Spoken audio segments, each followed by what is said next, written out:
খ্রিস্টানরা আমাদের উপর ধর্মনিরপেক্ষতা চাপিয়ে দিয়েছে। আপনি তুরস্কে যাবেন, 1924 সালে তুরস্ক ধর্মনিরপেক্ষতা এসেছে। আপনি তিউনিসিয়ায় যাবেন, 1957-তে তিউনিসিয়াতে ধর্মনিরপেক্ষতা এসেছে। আপনি মিশরে যাবেন, জামাল আব্দুল নাসের 1950-এ মিশরে ধর্মনিরপেক্ষতা নিয়ে এসেছিল।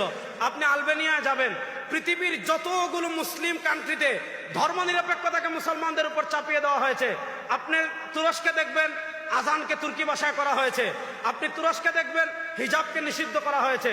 আপনি তুরস্কে দেখবেন মসজিদকে জাদুঘর বানানো হয়েছে। আপনি তুরস্কে দেখবেন কোরআন নিষিদ্ধ করা হয়েছে। আপনি তিউনিসিয়ায় দেখবেন, তিউনিসিয়ায় যখন ধর্মনিরপেক্ষতা এসেছিল সেখানে রমাদান মাসে প্রকাশ্যে পান করা সকলের জন্য আবশ্যক করা হয়েছিল। আপনার তিউনিসিয়া সব মাদ্রাসা বন্ধ করা হয়েছিল। আপনি জামাল আব্দুল নাসেরের মিশর 1950 সালে যখন ধর্মনিরপেক্ষতা এসেছে সেখানের বাস্তবতা দেখবেন।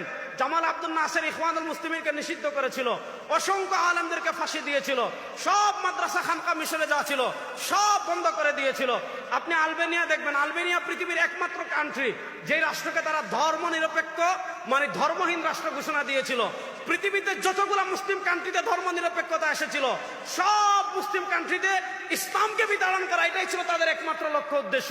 আপনি আমাদের বাংলাদেশের 72-এর সংবিধান দেখবেন, 72-এর সংবিধানে যখন ধর্মনিরপেক্ষতা লেখা হয়েছে, 72-এর সংবিধানের পর বাংলাদেশে কি করা হয়েছে?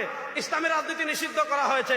এবং 72 থেকে 2024 সাল পর্যন্ত বাংলাদেশের ইতিহাসের একটা দীর্ঘ ইতিহাস দেখবেন। এই বাংলাদেশে কাঠামোগত ইসলাম বিদ্বেষ চাষ করা হয়েছে।